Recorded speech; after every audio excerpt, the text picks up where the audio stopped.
Go find them. I think you ate them all. We cannot have too many treats. Well, hey everybody, welcome back to my channel. So in today's video, we are going to be making the Snuffle Mat. This video came about through a custom order that I have on Etsy. For those of you who don't know what a Snuffle Mat is, it looks kind of like this, except these fleece pieces still need to be trimmed up some. Basically, a Snuffle Mat is an enrichment toy or a brain teaser toy for pets. A lot of times it's used with dogs, cats. You can use them with bunnies, ferrets, rats, chinchillas. It's a thing where you kind of hide treats in it and then your animal has to look for them. It just keeps them engaged, it helps them use their brain, and it's just good for them. But it's super easy to make, does not require a sewing machine, so everyone can do it, and getting the supplies is super easy. So we are going to do that today. I'm going to show you guys how to make it both ways in case you have a dog and you want to use a rubber base because it may stay in place easier. And I'm going to show you how to do it without a rubber base, so that if you have ferrets, like I do, that they do not chew the rubber and ingest it and get sick. So for those of you who don't know, ferrets really like things that are rubber. They really like to chew them, and if they get pieces off and they eat it, it can be life-threatening to them. So I want to stay away from all rubber when it comes to the ferrets. But when it comes to my dogs, I would feel completely comfortable using the rubber base. So without further ado, let's jump into the video and make some Snuffle Mats. So what you're gonna need is, if you're gonna not use the rubber base, you just need a piece of fleece, or you could even use a piece of cardboard. It's completely up to you. I'm gonna go with all material. So I'm not gonna use any cardboard, I'm gonna use all fleece. Or if you're gonna use the rubber mat, you wanna get a rubber mat that looks kind of like this. Basically, it is got holes in it. And you can get, it's a sink mat. You can get it from Walmart, you can get them on Amazon, you can get it from Target, and they come with holes in them. They come with various different types of holes. Basically, you want it to have holes all over the whole thing if you're going to make it using the rubber and using the base. You can also get big floor mats at Home Depot for really thick, heavy duty ones. I don't think we need that. You could actually probably cut this too if you didn't want to make it this big. So this is going to be the one that I'm going to use for the dogs. And then for the one that I'm going to use for the small pets that don't have any kind of rubber or any kind of cardboard, it's just going to be a simple piece of fleece. I'm actually going to cut off this piece right here. I'm not going to measure this out because when you're done, you're not going to see it anyway. So it doesn't necessarily matter. You're good. This is all going to be hidden. Basically, you want to get yourself a piece. Now, if you really want to be precise about it because you want it to be square so that when you do this next step, everything measures up nice, you might want to square it up a little bit. I'm eyeballing this because I am, but you could measure it out, and that would be okay too. Okay, so for this next step, what you want to do is you want to get your ruler. You want to get a ruler out, and you want to mark every inch. And you want to make sure you can see it. Just put a little dot. So we're going to line the ruler up, and every inch you're going to start, and you're just going to make a little dot, a little mark. I'm using my 1/2 inch because of where it started on my paper, and you're going to do this across the entire piece of fabric or cardboard or whatever it is that you're using. And you want to make sure that your dots are as lined up as possible with each other. And there's going to be a reason for that in the end.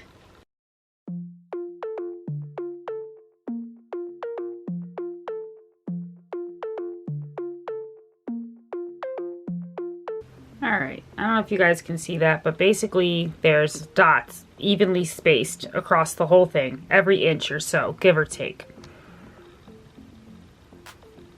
So now what you're going to do is you need to cut slits in each of these, where each of these holes are. So basically you're just going to cut a slit like this. So the easier way to do this is to fold your fabric on the dot,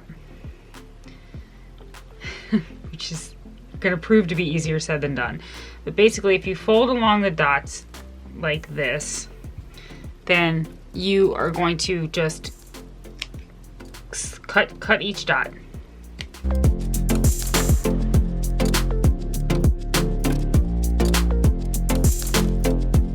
So what you should have now is a mat with holes in it. Okay, so set that aside for a quick sec. Grab your scrap pieces of fabric. I'm using these because they're scrappy. And you need to cut strips. And you want to cut strips that are about 9 inches long and about an inch wide. The other thing I want to show you guys is I have this really awesome pair of scissors that I'm in love with. They're called pinking shears. If you look, you see the teeth are serrated. So I'm gonna cut some of my fabric with the serrated scissors, because I'm like, it's my new favorite thing.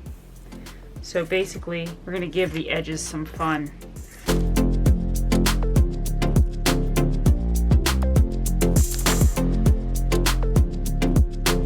You're gonna get your mat that you cut out your holes. You have your holes.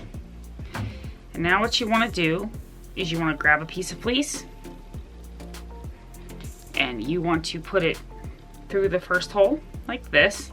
I'm going to go up from the bottom. And if your holes are too small, you have to just cut it a little bit wider. Basically, you want to pull it through one edge and then over into the next hole. So you want it to look like this. And you're going to do that. Alternate it however you want to do it. There's really no wrong way.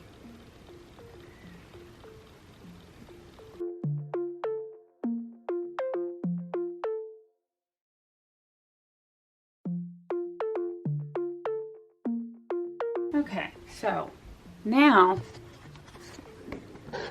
you should have something that looks like this and like this. So what I discovered is you will probably need to add to this, because if not, you're going to be able to see all this, and I personally don't like that.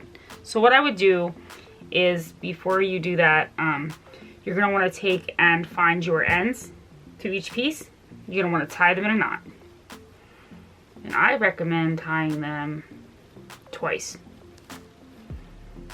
We'll trim these up in the end, so some of them are longer than others because I didn't cut my strips evenly. I recommend that you cut your strips evenly. Don't do like I do.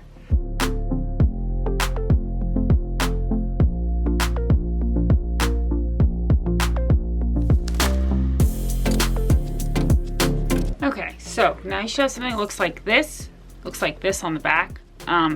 If you want this to be thicker, like this one is very thick. You cannot barely see the purple. If you want it to be thick like that, then you need to flip it over and you need to add more pieces, whether that means cutting another hole. It actually is probably fine just like this. You could also, because I left these really long, you could tie some of these together, which would help bunch it more.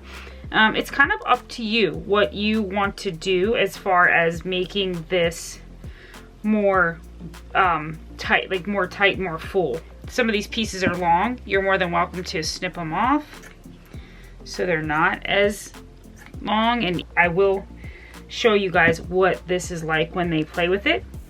So that is gonna be Snuffle Mat for your pet. Let's say that you have a big dog and you want something more sturdy. That's where this comes in place. Now you can cut, I'm sure you could cut this if you wanted to so that it wasn't so big, but the idea is exactly the same for using this. You're gonna get your strips of fleece. All right, so you got your mat and you got your strips. It's gonna be the exact same thing. You're just gonna weave these through. So through the hole, however you want to do it, really. It's completely up to you.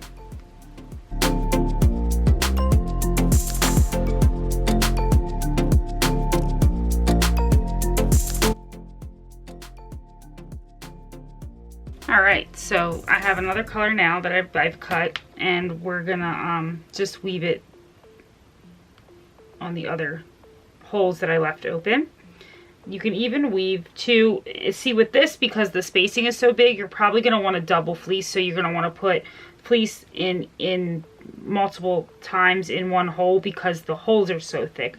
And you don't want, you know, the treats to fall through and then your poor animal can't get them out because they're underneath the mat. So you don't want that. With the kind that we just made with the fleece, it's a little bit different because, you know, there isn't anywhere for it to fall through. But when you're using a mat with holes like this one, it really is going to be important that you make sure that your pets, you know, the stuff doesn't get lost in the, you know, inside, or like falls through the center and then they can't get it out. That's no fun. Now that we've gotten one side kind of done, you're gonna find your ends to each of your fleece pieces and you're gonna just tie a knot.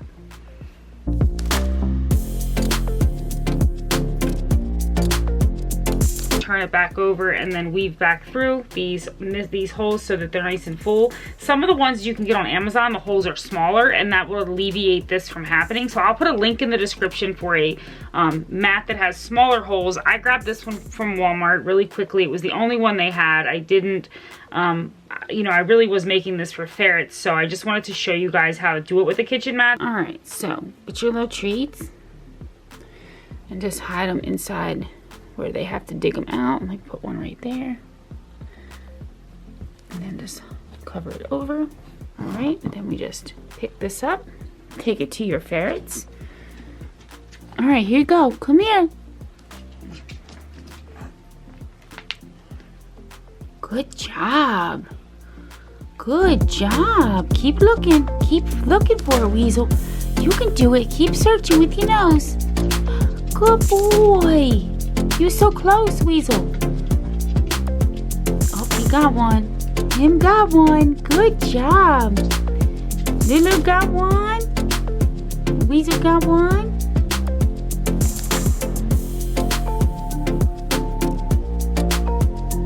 You did it. You did. Good job. Gotta look for it. Come here. Good boy, Weez. Good job, Weasel. Good job, buddy. Good boy. You gotta find it. Find it. You find any? Come here, looky. You find any? Find the treats. Look, smell it. Smell the treats. That's a girl. Good girl. All right, here, Bear Bear, because you don't eat that. Come here, Bear Bear. Look at you, Weasel. You determined, honey. I think you got it, Weasel. I think you got it, Weasel. I think you got them all, buddy. There might be one over here. Gotta look. Let's see. Gotta look for it. Oh, I see one. Keep looking, Weasel. Keep digging, Weasel. Keep digging, Weasel. You're so close, buddy. Get that boy. Oh, up high.